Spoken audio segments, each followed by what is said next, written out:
እስኪ ይህንን አዲስ ዓለም በምናባችሁ ሳሉት። በሽታ የሚባል የሌለበት፣ ማየት የተሳነው የሚያይበት፣ ሽባ የሆነው የሚሮጥበት ዓለም። በባለፈው ስለ ኒውራሊንክ ስናወራ አእምሮአችን ውስጥ ይቀበራል ስለተባለው ስለዛ ቺፕ ብቻ ሳይሆን ስለ ሰው ልጅ ቀጣይ ስለማይቀረው የመኖርና ያለመኖር ጉዳይ፣ ስለ ነፃነትና ማንነት እያወራን ነበር። በበርካታ አስተያየቶቻችሁ አምሌ የሰው ልጅ ነፃነት እያከተመ ይሆን ብላችሁ በስጋት ጠይቃችኋል። ሌሎቻችሁ ደግሞ ይህ በቅዱሳት መጻሕፍት የተነገረው የፍጻሜ ዘመን ምልክት ይሆን ብላችሁ ተጠባችኋል። አሁን ከስጋት ባሻገር ያለውን እውነት ፍለጋ ኑ ወደ መጨረሻው ምዕራፍ እንግባ። የሰው ልጅ ታሪክ ማለት በራሱ የቴክኖሎጂ ታሪክ ማለት ነው። እሳትን ለመጀመሪያ ጊዜ ስንጠቀም፣ ተሽከርካሪን ስንፈጥር፣ አሁን ደግሞ መላውን ዓለም በአንድ ክሊክ ወዳገናኘው ኢንተርኔት ስንደርስ በእያንዳንዱ የታሪክ ምዕራፍ ላይ ይህ አደገኛ ነው የሚል ፍርሃት አልተለየንም። ለምሳሌ መኪና ለመጀመሪያ ጊዜ ሲፈጠር የሰው ልጅ አካል እንዲህ ያለውን ፍጥነት አይቋቋመውም፣ አእምሯችን ይበተናል ተብሎ ተፈርቶ ነበር። ዛሬ ግን ሕይወት ያለ መኪና አይታሰብም።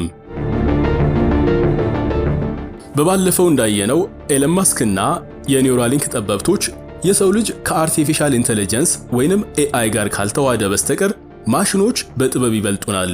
ያው አሁን ኤአይን መሰረት ያደረጉ ሮቦቶች እንግዲህ እጅግ እየሰለጠኑ መጥተዋል። እነዚህ ነገሮች እንግዲህ በሂደት የሰው ልጅ በጥበብ ይበልጡታል ብለው ይፈራሉ። እናም እንግዲህ ወደ ኋላ እንቀራለን እያሉ ስጋታቸውን ሲገልጹ በተደጋጋሚ እየሰማን ነበር። ይህንን ሐሳብ የጋራ ህልውና ይሉታል። ግን ይህ ሲባል ምን ማለታቸው ነው? ነፃ አእምሯችንን ለኮምፒውተር ሰጠን ማለት ነው ወይስ አእምሯችንን ከተፈጥሮ አቅሙ በላይ አሳደግ ነው ማለት ነው? አሁን ወደ ሳይንሱና ወደ ቴክኖሎጂው ጥልቀት እንውረድ። ሚስጥሩ ያለው የመረጃ ፍጥነት ላይ ነው። እኛ ሰዎች መረጃን ለኮምፒውተር ለመስጠት ጣቶቻችንን እንጠቀማለን። በስልካችን ወይም በኪቦርድ ላይ እንጽፋለን። ይህ ግን እጅግ በጣም ቀርፋፋው መንገድ ነው። አእምሯችን በሰከንድ ውስጥ በሚሊዮን የሚቆጠሩ መረጃዎችን ያመነጫል። ጣቶቻችን ግን ያንን ማስተናገድ አይችሉም። ኒውራሊንክ ይህንን ቀርፋፋ ድልድይ ሰብሮ በቀጥታ ከአእምሮ ወደ ማሽኑ የሚሄድ የከፍተኛ ፍጥነት መንገድ ይሰራል። አንዴ ይህችን ነገር አድርጉልኝ። በአእምሮአችሁ በባህር መካከል ያለ፣ በዙሪያው ከባህሩ ጥግ ጥግ የተደረደሩ ነጫጭ እጅግ ዘመናዊ አልጋዎች በትናንሽዬ ድንኳን ውስጥ ሆነው የከበቡት እጅግ ቅንጡ የአረንጓዴና የሰማያዊ ቀለም ውህድ ህንፃ ከመሃል ቆሞ በአይነ ህሊናችሁ ተመልከቱ። ከዛም ኮምፒውተራችሁ ላይ በምስል እንዲሰራ አስቡ። አሰባችሁት? በቃ ኒውራሊንክ ማለት ልክ እንዲህ ባሰባችሁበት ቅጽበት ሐሳባችሁ ቁልጭ ብሎ ኮምፒውተሩ ላይ ሲሳል ማለት ነው። ኒውራሊንክ ልክ እንደ አንድ ትንሽ ሳንቲም ነው። ነገር ግን በውስጡ በሺዎች የሚቆጠሩ ከሰው ፀጉር እጅግ የሚቀጥኑ ክሮች አሉት። አእምሯችን ደግሞ ልክ እንደ ጄሊ መንቀሳቀስ የሚችል ለስላሳ አካል ነው። እነዚህ እጅግ ረቂቅ የሆኑ ክሮች ከአእምሯችን የነርቭ ሴሎች ጋር ሲገናኙ እያንዳንዱን የምናስበውን ሐሳብ ወደ ዲጂታል ኮድ ይቀይሩታል።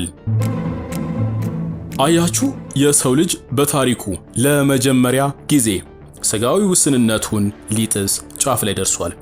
እርግጥ ነው በክፍል 2 ላይ እንዳየነው ቴክኖሎጂው ገና በጅምር ላይ ነው። የመጀመሪያው ታካሚ ኖላንድ 40 ላይ እንዳየነው ክሮቹ ከአእምሮው የመላቀቅ ችግር አሳይተዋል። ነገር ግን ኒውራሊንክ አሁን ባለበት ደረጃ ገና ልክ እንደ አይፎን 1 አድርጋችሁ መመልከት ትችላላችሁ። አይፎን ሲጀምር አይፎን 1፣ አይፎን 2፣ 7፣ 8፣ 10፣ 13፣ 15 ብሎ አሁን ላለበት ደረጃ ላይ ደርሷል። ልክ እንዲሁ እንግዲህ ይህም ኒውራሊንክ እያደገ ይሄዳል። የሰው ልጅ ስህተቱን በትዕግስት እያለፈ ከውድቀቱም እየተማረ ነው እንግዲህ ለዛሬ ስልጣኔ የበቃው። የዚህን ቺፕ ሶፍትዌሩን በማዘመን ብቻ ያንን ችግር በጊዜያዊነት ፈተውታል። ይህ ቴክኖሎጂ ታዲያ ልክ እንደ አይፎን 17 እና ከዚያ በላይ ሲሸጋገር ምን ሊፈጠር እንደሚችል አስቡት።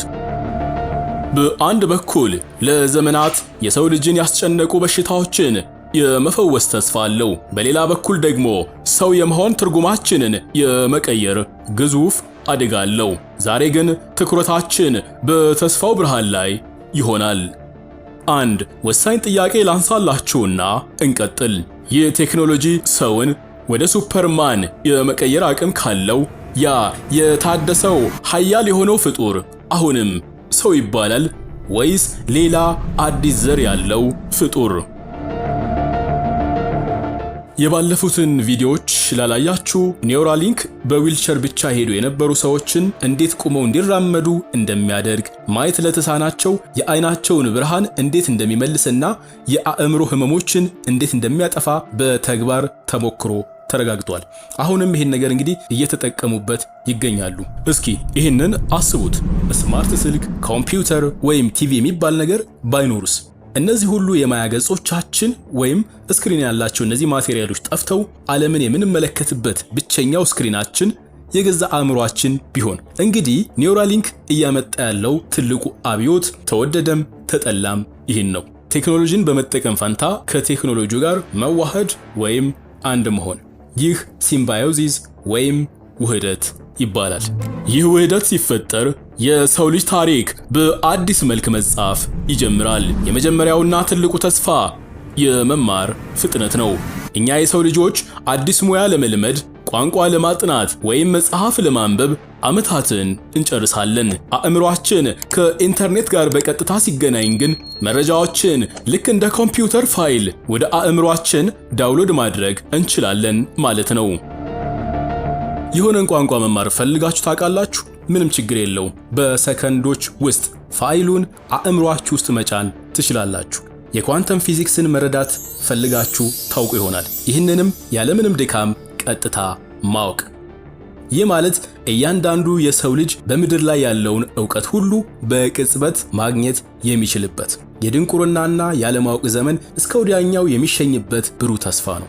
አስቡት፣ ምንም አይነት ነገር በምድር ላይ ያለ ዕውቀት ስለ ኳንተም ፊዚክስ ይሁን ስለሌላ ስለ ማንኛውም ነገር እናንተ ከፈለጋችሁ በሰከንዶች ውስጥ አእምሯችሁ ውስጥ ዳውንሎድ ማድረግ ትችላላችሁ። ሁለተኛው አብዮት ደግሞ ዲጂታል ቴሌፓቲ ነው።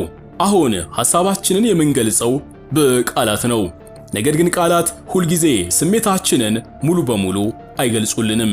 ኒውራሊንክ ሲኖር እኔ የማስበውን የሚሰማኝን ደስታ ወይም ሐዘን ምንም አይነት ቃል ሳልተነፍስ በቀጥታ ወደ እናንተ አእምሮ ማስተላለፍ እችላለሁ። ይህ ለሰው ልጅ እጅግ አስደናቂ ተስፋ ነው።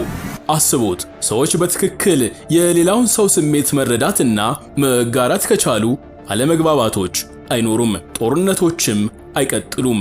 ይህ ቴክኖሎጂ ምናልባትም በሰው ልጆች መካከል ያለውን የጥላቻና የመነጣጠል ግድግዳ አፍርሶ ፍጹም የሆነ መተሳሰብ ሊያመጣ ይችላል ብለው የሚያምኑ አጥኚዎችም አሉ። ሶስተኛው ነጥብ ደግሞ የሰው ልጅ የፈጠራ አቅም የሚያሳየው ፍጹማዊ እድገት ነው። አንድ ሰዓሊ በአእምሮ የሳለውን ልዩ ምስል በእጁ ብሩሽ ሳይነካ በቀጥታ ማተም ይችላል። አንድ የሙዚቃ ጠበብት በውስጡ የሚሰማውን ዜማ ምንም አይነት መሳሪያ ሳይጫወት በቀጥታ ወደ ስቱዲዮ መላክም ይችላል። ሐሳብ በቀጥታ ወደ ተግባር የሚቀየርበት፣ የሰው ልጅ የማሰብ አቅሙ ማቋረጫ የሚያጣበት ዘመን ይሄ ነው። እንግዲህ ብሩሁ የኒውራሊንክ ራዕይ። ይህ ሁሉ የዕውቀትና የመግባባት ተስፋ አንድ እጅግ ፈታኝ ጥያቄ ይዞ ይመጣል። አእምሯችን ከዓለም አቀፍ የኮምፒውተር መረብ ጋር የሚገናኝ ከሆነ ያንን መረብ የሚቆጣጠረው ማን ነው? ሐሳባችንና ትዝታችንን እንግዲህ ዳውንሎድ ማድረግ የምንችል ከሆነ ሌላ አካልስ የእኛን ሐሳብ ሃክ አድርጎ ሊያነበው ወይም ሊቀይረው የሚችል አይመስላችሁም? ከሁሉም በላይ ደግሞ የሰው ልጅ የተፈጥሮ አቅሙን ትቶ የኮምፒውተርን አቅም በውስጡ ሲያዋህድ በመጨረሻ ያ ፍጡር አሁንም ሰው እንደተባለ ይቀጥላል ወይስ ፈጣሪ ከሰጠን ማንነት ወጥተን አዲስ አማልክት የመሆን አደገኛ ሙከራ ውስጥ ገብተን ይሆን? ወደዚህ ጥልቅ ምስጢር ስንገባ የአምሌ ኤክስ ፋይል ቤተሰቦችን እጅግ ያሳሰበውንና በኮመንት ላይ ደጋግማችሁ የጠየቃችሁትን ትልቅ ስጋት ማንሳት እንዳለብኝ ይሰማኛል። ይኸውም የደህንነትና የመንፈሳዊነት ጉዳይ ነው። በመጀመሪያም ከደህንነት ጋር የተያያዘውን ብርቱ ጉዳይ እንመልከት። ዛሬ የባንክ አካውንታችን በሃከሮች ሲሰረቅ እንሰማለን። የፌስቡክ ወይም የኢሜይል የይለፍ ቃላችን ተጠልፎ መረጃዎችም እየተዘረፉ ነው። ታዲያ አእምሮአችን በቀጥታ ከኢንተርኔት ጋር ሲገናኝ ምን ሊፈጠር እንደሚችል ገምቱ። ብሬን ሃኪንግ። ብሬን ሃኪንግ የሚባል አዲስ አይነት ጥቃት ቢመጣስ? አስቡት፣ የባንክ ደብተራችሁ ሳይሆን የገዛ ትዝታችሁ፣ ማንነታችሁና ምስጢራችሁ በርቀት ባለ ሌላ ኮምፒውተር ቢጠለፍስ? የገዛ ሐሳባችሁ የእናንተ መሆኑንስ እንዴት እርግጠኛ መሆን ትችላላችሁ? ወደ መንፈሳዊው ስጋት እንምጣ። ብዙዎቻችሁ ይህንን ቴክኖሎጂ ከዘመነ ፍጻሜ እስከ 666 ምልክት ድረስ አያይዛችሁታል። የሰው ልጅ ነፃ ፈቃዱን አሳልፎ ለማሽን የሚሰጥበት እንዲሁም በማዕከላዊ ስርዓት ሙሉ በሙሉ ቁጥጥር ስር የሚወድቅበት አደገኛ መንገድ ነው ብላችሁ የሰጋችሁ ብዙዎቻችሁ ናችሁ። ፍርሃታችሁ ካለምንም ጥርጥር ትክክል ነው። ደግሞም ሊጠየቅ የሚገባው ጉዳይ ነው። አእምሮአችን እኮ ማንም ያልገባበት የፈጠረው ፈጣሪ ብቻ የሚያውቀው የመጨረሻው የነጻነት ምሽጋችን ነው።